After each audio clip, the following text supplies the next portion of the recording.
Hello students, my name is Shashank Checker and today is the second part of the chapter Biomolecule. So yesterday we have started the introductory part where we have seen what is monosaccharides. We have not seen any examples yet for the say carbohydrates. So today we will see the examples of carbohydrate. So we will see various examples starting from glucose. We will also see the distribution of glucose into alpha and beta. So let us start our today's class. So the chapter will be including this many topics. So if I talk about the topics that will be covered today according to the syllabus, so these are the topics that we have already covered. So we have seen the classification. We have seen classification on various bases, although it is not mentioned in syllabus, but you will see that this also will be covered later on the syllabus. Then we have seen what is monosaccharides. We have not seen any example of monosaccharides, so we'll see those. So we have examples like glucose and fructose. As I've told you yesterday that you should be aware about the Fisher configuration to study more properly, or I would say to get more a clear picture of what the structure of glucose and fructose looks like. Okay, so I have given you a brief overview for that, but still you need to get a quick grasp so that you can cover that. Yeah. So talking about today's class, so we'll see glucose. Okay, so we'll focus mainly on glucose. So these are the topics, subtopics that are to be covered under glucose. First, we will see what a glucose is, what is the physical property, what is the physical state of glucose, and what are the molecular masses and all. Then we will move to preparation of glucose. The various preparation methods are available for various chemicals. Similarly, glucose has also some preparatory methods that are used in the labs. So we will see those. After that, we will see some chemical reaction of glucose. So I would say that today's lecture will mostly move around this chemical reaction. So it will be the center.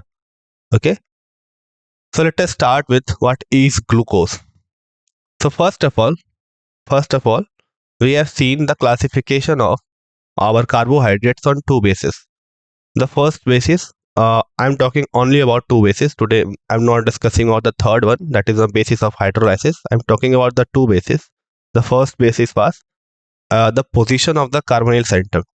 So if the position of the carbonyl center in the Fisher projection, in the proper Fisher projection, is on the top at the first position, then we will call it as aldose.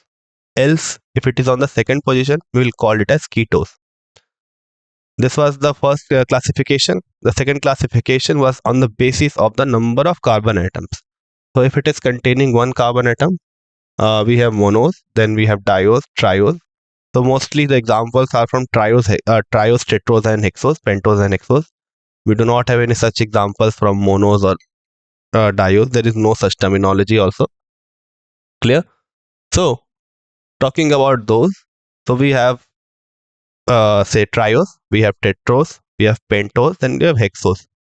So glucose falls under hexos and it falls under aldose. So in these two classifications, glucose falls under aldose in case of the position of carbonyl center, and for the number of carbon atom, it falls under hexose. So it can be characterized as aldohexose. Okay, so from aldose comes the aldo, and from hexose comes the hexose. So we call it as a aldohexose. Now it is also sometimes termed as dextrose. So this dextrose is coming from the rotation, optical rotation. So you must have studied in the chapter hello alkane and hello arene what is dextrorotatory, what is levorotatory. If not, I would just give you a brief overview. So if a optically active compound is present and you pass a plane polarized light or PPL through it, then you will find that if it is optically active given, then it can rotate light in two directions. So that rotation can be towards, I would not say rotation, I would say bending more appropriately. So it bends the light towards certain angle. So if you see along the direction of say the plane polarized light from the source side, if you see, and if you see that light is bending left, okay, if the light is bending left, then it is levorotatory, and if it is bending right, then it is called as dextrorotatory. So in that sense, the glucose is dextrose. Clear? Now what is the boiling point of glucose? It is 294.8 degree Fahrenheit, and in Celsius it is 146 degrees Celsius. So it has a very sharp boiling point, I would say. The reason behind it is very clear, because it is a crystalline solid. So it would have a arranged order of, say, structure that is attributing to its sharp melting point, boiling point and melting point. Sorry, boiling point. Yeah. Then talking about the melting point, it is, say, minus 50 degrees Celsius as 760 mmHg, or 1 bar pressure, I would also say, 1 atm pressure. So why is this pressure written? So the reason behind the pressure mentioning is that, because you must have seen that if we have a different pressure, then the melting point of the substance changes. Right? What is the reason behind it? The reason behind it is the colligative property. You must have heard the definition that the melting point depends upon the vapor pressure. Why? Because it is that pressure at which the vapor pressure of the solid is equals to the vapor pressure of the liquid. So if your vapor pressure around the atmosphere is more, then you would require more heat to increase its pressure to that point. Clear? So for that reason, you must mention the pressure. Then talking about its molecular formula, it is C6H12O6. This is its molecular formula. So if I ask you what is the empirical formula, what you have to say? So you will take the common ratio. Then it will be CH6O. Yeah. So this will be the empirical formula. How did I found out? I took the common factor among it. So it will be 6. So the 6 is removed. 6 2 is 12. Oh, sorry. It will be 6 2 here. Yeah. CH2O. So this will be the empirical formula. Then it has a density of 1.4 gram per centimeter cube. You can try to convert this also in decimeter cube. That is in the liter. So it will be 1.54. So centimeter into decimeter, millicenti, it will be 1.5 into 10 to the power 3 gram per decimeter cube. Or you would say liter. So I have converted it in liter because it is the most used notation. Then we have the molecular weight of 186.16 gram per mg. I will not say mg, it will be mole. Sorry, gram per mole. So how it is so? So we have 6 carbons, 12 6 is 72, 12 hydrogens, and we have this 6 sorry, it will be 12 6, yeah, and it is hydrogen, helium, lithium, barium, boron, carbon, nitrogen, oxygen.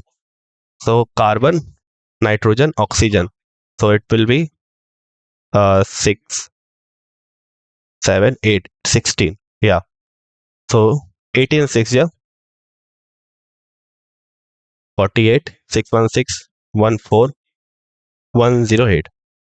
So if you add all these, 8 to 10, 12, 1 carry, 7 to 9, and 1. Okay, we have some mistake here. No problem. Let us see it again. 12 6 is 72. Hydrogen is 12, so 12. And 18 is the, say, this is for a 6 7 8 8 to just 16. Okay, yeah. 6 is the 36, which will be 96. 6 4 10. 9 1 10 1 17. Okay, yeah. So I think it is written wrong. It will be 170 gram per mole. So this is the first connectivity structure of glucose that was initially proposed. So if you expand it, it would look like this: CHO, then we have CHOH, or I would write CH2O. I'm not defining the stereo right now, as it would be very more to handle. So let us just see the structure. Yeah. So this will be the expanded structure. Now, if I talk about this connectivity, it would be one H here and one OH here. So similarly, here will be OH and H. So this was about the initial introductory thing about glucose. So what we have learned, first of all, it is an aldose because the position of the carbonyl center is at the first position. So it is an aldose, and there are 6 carbons in it. You can see, you can count here. 1, 2, 3, 4, 5, 6. So it is hexose. So it falls under the characterization that is aldohexose, and it is dextrorotatory, so it is a dextrose. Then after that, it has a very sharp boiling point and a melting point of minus 50 degrees Celsius at 760 mmHg. That would be 1 atm or 1 bar, I would say. Then it has a molecular formula of C6H12O6. Okay, it has a molecular formula of C6H12O6. This will be 180. Yeah, final. This is the final one, 180 gram per mole. It has a density of 1.54 gram per centimeter cube, or 1.5 into 10 to the power 3 gram per liter. Clear? And this is the first connectivity structure. We have not defined the position of the H and OH. This is not the accurate picture projection of the glucose. Now, let us see the preparation of glucose, how it is prepared. The first one is from the sucrose, that is the cane sugar. Cane sugar means the sugar cane, I would say. The sugar that is present in cane is called as the cane sugar. Ganna, that word if you have not heard. Now, the boiling source. Now, what is done is that we boil the sucrose with HCl and H2SO4 in alcoholic solution. Then what do we get? We get glucose and fructose, both. We get both glucose and fructose. So what are we doing here? First of all, we are hydrolyzing this. Okay, we are doing the hydrolysis of this cane sugar. It is a disaccharide. Can we say that your sucrose is a disaccharide? Why it is a disaccharide? Because it has 2 units of monosaccharides, 1 unit of glucose and 1 unit of fructose. So therefore it is a disaccharide. Now both of these are produced in equal proportion upon the hydrolysis, or I would say acidic hydrolysis of the sucrose. Clear? We can use any acid, HCl or H2SO4. The source of H plus can be either of them, and we get the equal proportion of glucose and fructose. Now do not consider them as same, because as their molecular formula is same, still they are very different from each other. Talking about the physical structure, physical properties, chemical properties, all would be different because its structure is very different from each other. Now, this was the first method. Now, if I talk about the industrial method, then in that case, it is prepared from a starch. Starch, you must have heard this in the sugar and non-sugar. So it is a type of non-sugar, and it is a polysaccharide because it can be hydrolyzed into multiple units. So when you boil this starch in dilute H2SO4 at 393 Kelvin, then you will get n moles of C6H12O6. So it is not defined. Okay, this is not defined. This n is not defined.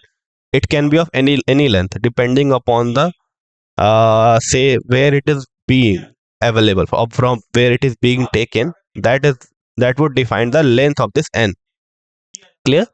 So starch or cellulose is n units of C6H12O5, and when it is hydrolyzed, hydrolysis is done in the presence of water and H plus at high temperature and high pressure. So 2 to 3 bar pressure is very high, considered to very high. Then we get n moles of glucose. Okay, n mole of glucose. Now we will see the chemical reaction. So we have seen the preparatory method. So there were two. First was from the sucrose, in which we did the hydrolysis in the presence of H plus, and we got glucose and fructose. So why I'm telling it again and again? Because biomolecule is something that you should try to memorize a little bit, because it would make things easier. Because to draw the structure each time and determine or do the reactions and push the arrows and take out the product each time is quite difficult to follow. So therefore, I would suggest you that from the exam point of view, you should try to memorize the products, that which say carbohydrate on a hydrolysis which gives which type of products. Clear? So this was about hydrolysis of sucrose and hydrolysis of starch and cellulose. Now when you will see the structure of starch and cellulose and sucrose, you will find that the glucose that is produced will also be different. So what is the difference? That will depend upon, again, the stereochemistry of a certain position in the glucose. So we will look up on it later on. So we were in the chemical reaction. So what are the chemical reactions that can be done? to on say glucose. So first of all, we have done the reduction. How we have done the reduction? So what we have taken is that we have taken a glucose. We have taken a glucose and heated it with HI. Okay, heated it with HI. Then what do we get? We get a chain of hexane. Now, if I ask you, in what way it can be used again, this method can be used again. So it can be used to say know the number of carbon atoms present in this say given carbohydrate. How? So if you see here, we are reducing it. So the moles of HI that are consumed in the reduction of say this glucose would define the number of carbon atom that is present in the given carbohydrate. Clear? So it is a reduction reaction. And how it is a reduction reaction? We can see here that we are reducing the oxygen count. So here initially we have 1, 2 and 6. 6 high oxygens are present, and in this product we have no such high oxygens because all of them have been removed by, or you can say reduced by HI, and H has been inserted in it. So we got a normal hexane and a straight chain also. Why a straight chain? Because your glucose is also a straight chain. Clear? Then moving on to the next reaction, it is also a reduction reaction, but it is with oxime. This structure is called NH2OH. So it looks like this, NH2OH. So it is not the actual shape. It would be pyramidal only. Clear? Now if I try to reduce it with NH2OH, then I will get NOH. How are we getting it? So if I talk about the mechanism here, so we have CHO, then we have 4 units of CHOH, then we have CH2OH. Now if you see here, so if I would have expanded it, then it the carbon, it is present in the most reduced form. I would not say the most reduced form, but still one of the most reduced form because it is present as alcohol. Clear? So this is also alcohol, and this all 4 carbons are also alcohol. So the only carbon that can be reduced is this. Now what are we reacting it with? We are reacting it with NH2OH. So how it will react? So let us define it in the more proper way so that you do not get confused. Suppose I am representing all of this, say all of this down part with R. Then how it can be written? RCHO plus NH2OH. Now what are the possible reactions that we can have? If you are looking at this reaction and you are saying that it has the possibility of acting as a base, then you are wrong in this. Okay, so it is not a base. Sorry, it is not an acid first of all. Okay, it is not a acid first of all, and it is also not a proper base to react with this RHOH because it is not strong enough. Clear? So then what it can act as, so since it is a weak base, also a weak acid at the same time, but it has lone pair. This is lone pair. Now lone pairs are nothing but electrons and they're negatively charged, so they must be positive loving, or you can say nucleophile. So this nitrogen will clearly attack here and the pi bond will move upside. This will create this kind of structure, O minus NHOH,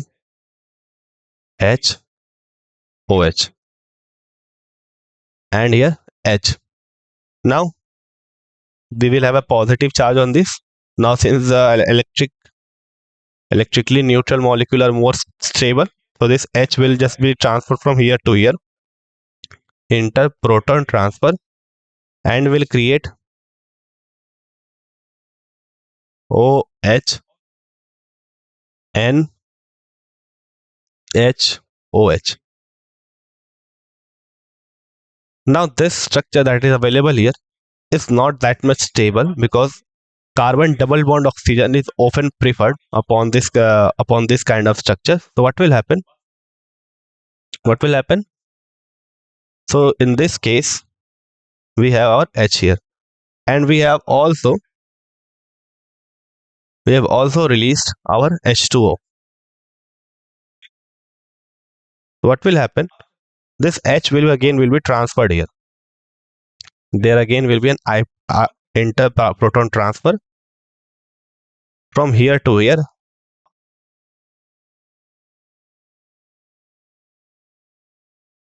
and H, this will create a negative charge on it. Now this negative charge will move here, and since this oxygen has positive charge, it will kick this out, and finally it will form this thing, RNH RCNOH. Now if you put back R here, you will get this thing, that is RNOH, and added a molecule of hydrogen cyanide. Now similarly, we can do it same. We can do the same with HCN. How? So again, I am drawing the simpler structure, our RCHO, and let us react it with HCN.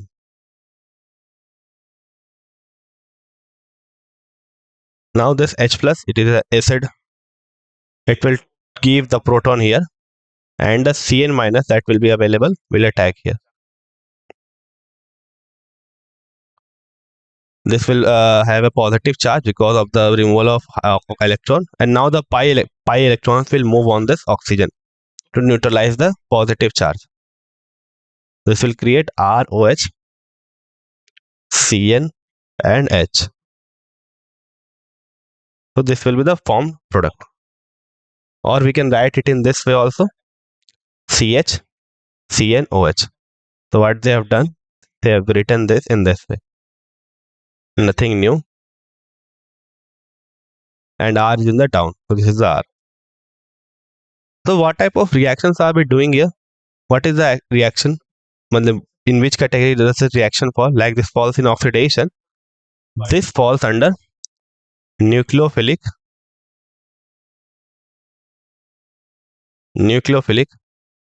addition.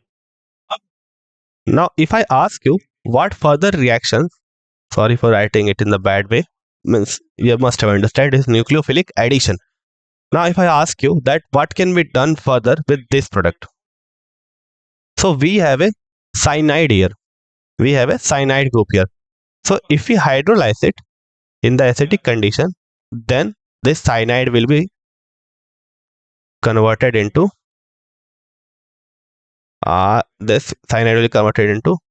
C double H.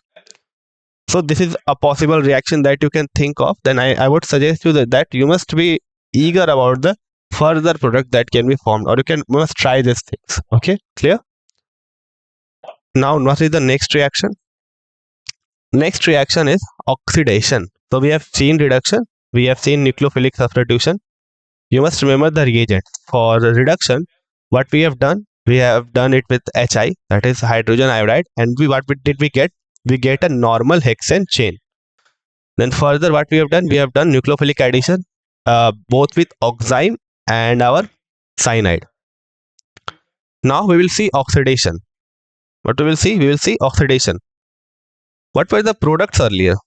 Just try to find the names of the product. Okay, so what is the product? This is called cyanohydrine, and this is called hydroxylamine.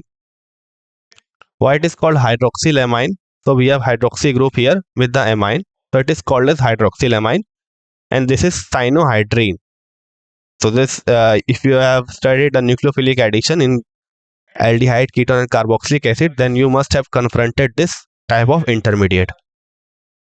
Now next we have oxidation. So for that, what we have taken?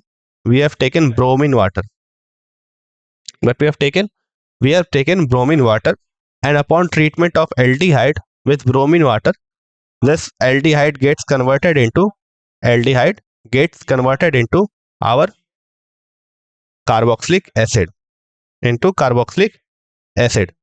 Now this group that is being formed here can be termed as gluconic acid. It can be termed as gluconic acid. I would suggest you to remember all these names along with this, along with the reaction, because sometimes in the exam you may be asked that give the say this is the product and this is the reactant. You can be asked to give the this is a product and give the reagent, and you may ask to give the reactant, and you can be given the name. So in that case, it would be difficult to do so. So I would suggest you to remember the name of the gluconic acid. Now, how does this reaction go? So if I ask you how does this reaction go, then what you will be answer? So let us try the mechanism for that. Now to understand the mechanism, you must get a clear picture of what is the structure of reagent. So we have told bromine water. So what is bromine water? So it is basically bromine dissolved in water. Okay, bromine dissolved in water. Now what will happen? How this will reaction proceed? So we have a nucleophile again, Br2, H2O. Now some of you will tell that why not Br2 and why H2O? Because if you have to do a nucleophilic attack, then the energy levels will match, and bromine falls under very high period, and it is a very high means the lone pair are present in a very high energy orbital. So it would be difficult for the donation, and therefore our H2O, whose lone pair are present, and the oxygen atom since falls in the same period, so it will attack. H2O will attack here. So what will be formed? So I am doing the reaction with H2O right now, and this pi bond will move here. O minus H OH2. Now again an interproton transfer.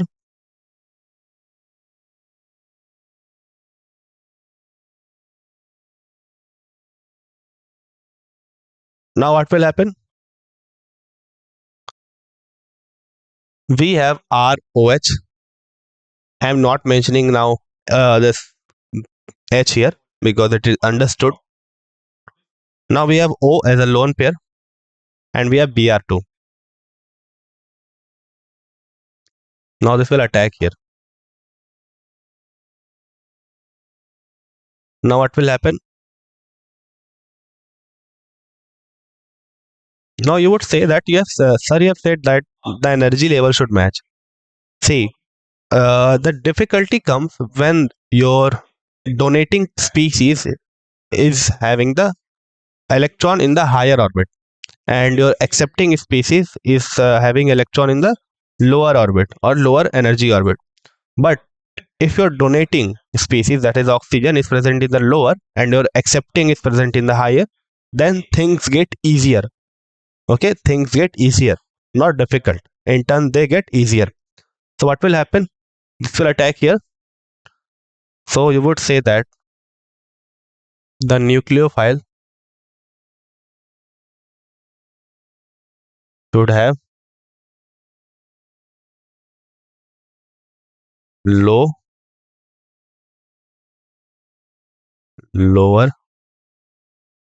energy than electrophile.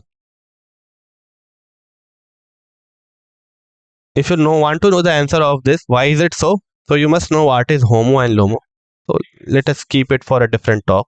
Let us just now focus on the key concept that your nucleophile should have electrons in the lower energy, and your bromine, means the accepting one, should have the energy in so have your unoccupied orbital in the higher energy. Now this will attack here. This Br will be kicked out. Will we have Br here and H here, and your OH here. Now what will happen?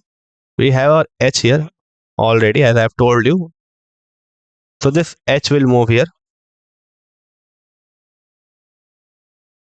and this will be kicked out. That would result in OH positive Br, double bond OH.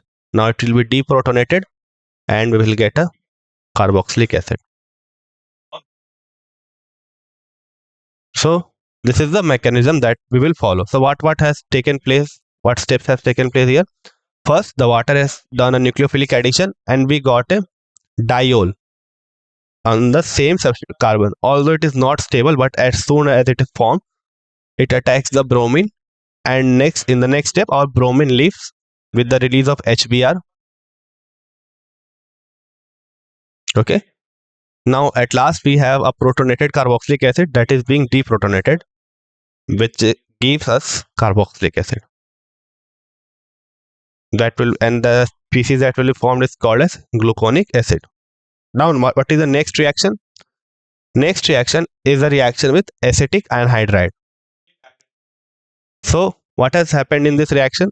We have again our glucose structure. We have reacted with acetic anhydride. So acetic anhydride looks like this. Acetic anhydride looks like this: CH3, CO, CH3.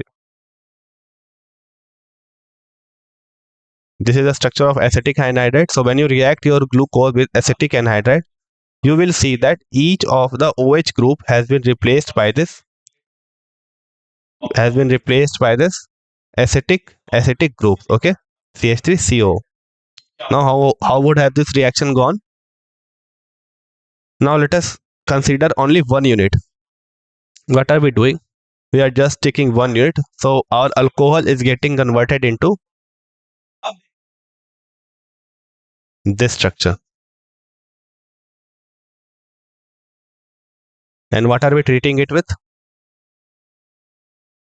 This acetic anhydride. Now I would give you a second to think of it. How would have this reaction gone?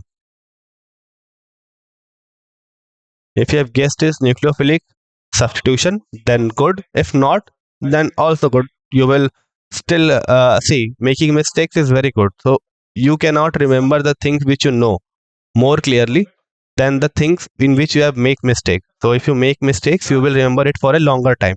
So if it is nothing bad in making mistakes. Okay, just try it once, give it a try. So what will happen? There will be nucleophilic substitution. Initially we were adding the OH group or the CN group or the NHOH group. Now we are substituting it. Why substituting it? Because we will remove one group. How? This will attack here. This pi bond will go on oxygen. We will get this thing, O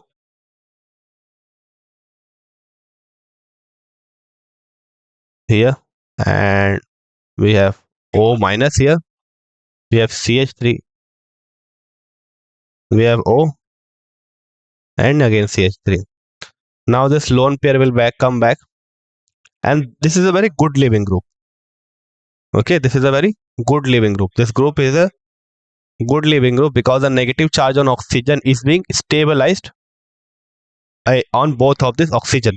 So it will be kicked out and you will get RO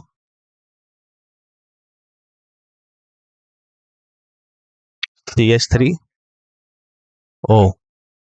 Now again you have an extra proton here. This will be taken by this group that was being released. It will take up this proton and we will finally get O CH3R. Yeah. So this was the group that was we seeing here, OCOCH3, OCOCH3. So this is a nucleophilic substitution. Nucleophilic substitution.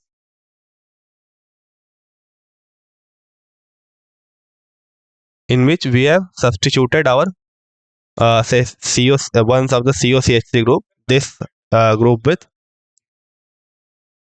this CHOH, this whole glucose. Now we have 5 units of this. Again, this method can be used to identify the number of carbon atoms that are present which are containing OH group. So since it has 5 OH groups here, so therefore 5 moles of acetic anhydride will be involved to form this final product. So 1 mole of glucose reacts with 5 mole of acetic anhydride. Similarly, here 1 mole of this say glucose react with 1 mole of Br2 water. Now next is the oxidation. What is oxidation? In what happens in oxidation? So in oxidation, we have seen oxidation earlier, in which we have converted our aldehyde group to carboxylic acid. Now in this, what we will do, we will convert all the OH group. Since it is also a non-oxidized form, it can also be oxidized to carboxylic acid. So we will convert all of this into carboxylic acid. So we first, this one will be converted.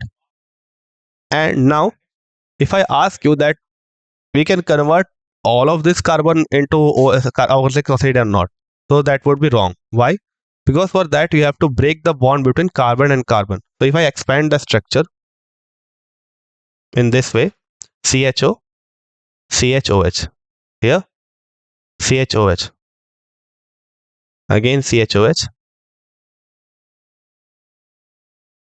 at last we have this CH2OH group. Now if I ask you to oxidize all of this carbon, this carbon, this carbon, this carbon, this carbon to carboxylic acid, then it would not be possible. How? So let me define it with the help of a mnemonic device. So we have a OH group here and R here. Now you have to oxidize this carbon into carboxylic acid.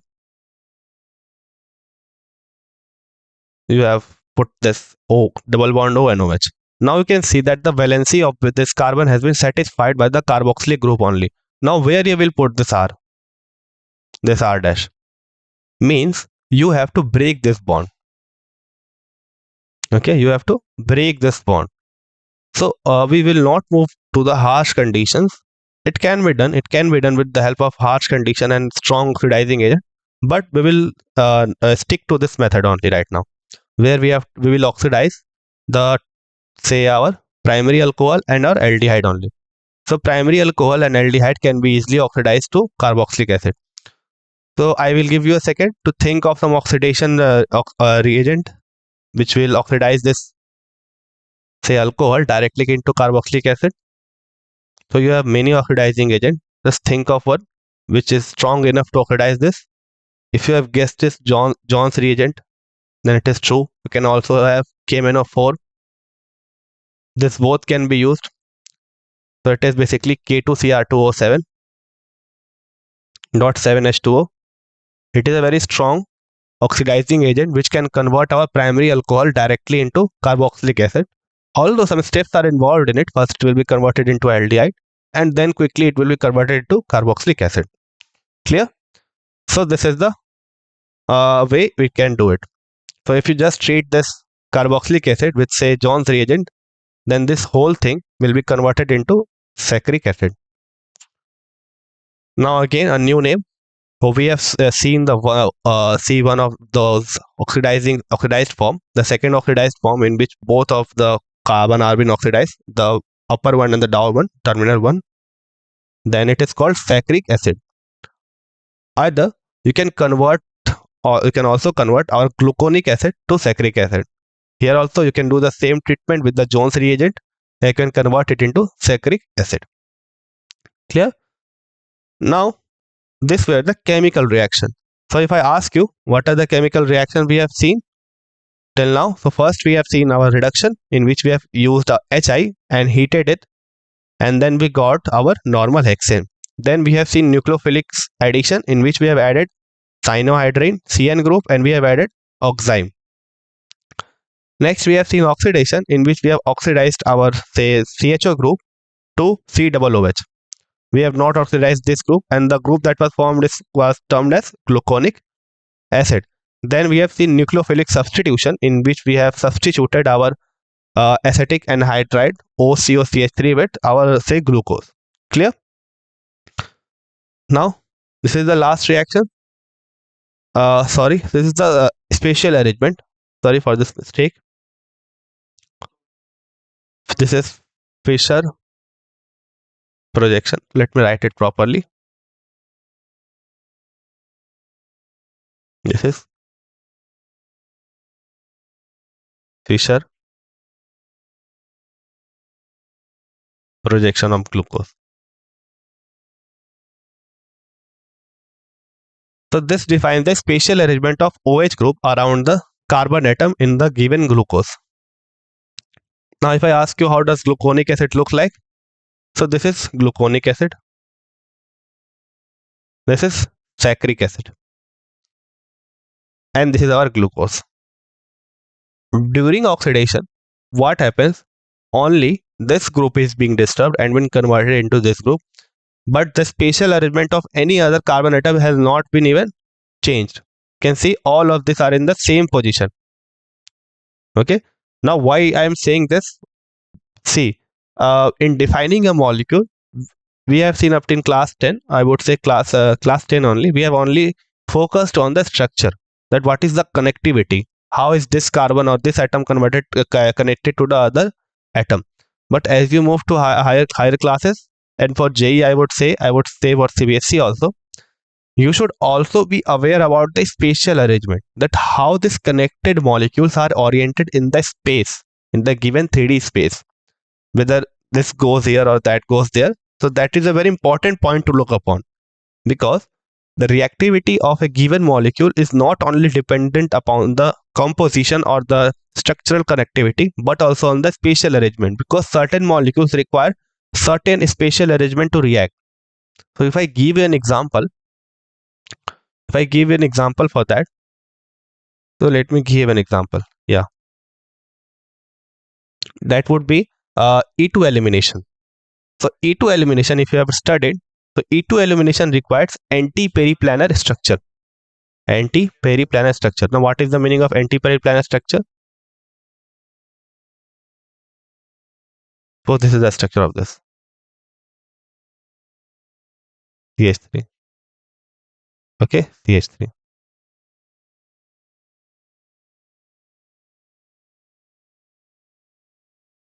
Now, if I want to do the E2 elimination, then this and this should be, first of all, planar, means on the same plane, and anti in the opposite direction. So this is upside, this is downside.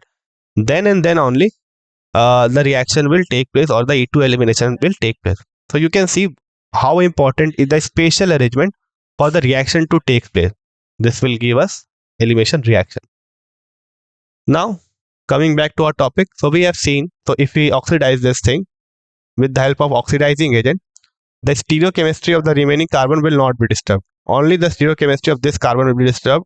I will not say stereochemistry, structure of this carbon will be disturbed, and it will convert into carboxylic acid. Now in the next step, this CH2OH is also converted into carboxylic acid. Clear? So this was the about the chemical reaction. As I have told you earlier, this is the Fischer projection, and you should be aware about each of this position. So this H should be on the left, that it should be on the left. OH, H and H. And this OH should be on the right side, and this OH also should be on the right side. So this is the appropriate structure of glucose. Now when I will teach you more about, means I will teach you a number of, say, carbohydrates, then you will see by just changing the position, you will see that the name of the compound is changed. We have similar chemical formula, but we have fructose, which has the same formula, C6H12O6. Then again we have a next example like our say gallose and mannose. So all of those have the same chemical formula, but the spatial arrangement is only changed. So we have studied all types of reaction, starting from oxidation. First we have seen reduction. We have seen, first of all, we have seen reduction. Reduction was with the treatment of HI and heat. Then we have seen nucleophilic addition. What we have added in the nucleophilic addition? First we have added oxime, that is NH2OH, and then we have added CN. Further we have done the oxidation, I would say with the help of a weak reagent, weak oxidizing reagent. Then we have in it we have converted it into gluconic acid. Then we have done the nucleophilic substitution,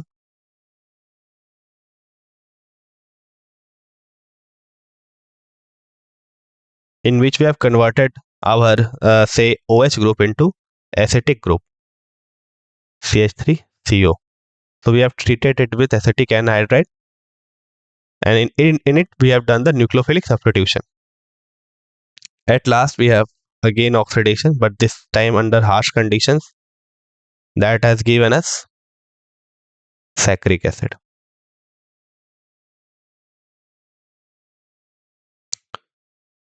Now if I ask you what is the difference between nucleophilic addition and nucleophilic substitution, then what would be your answer?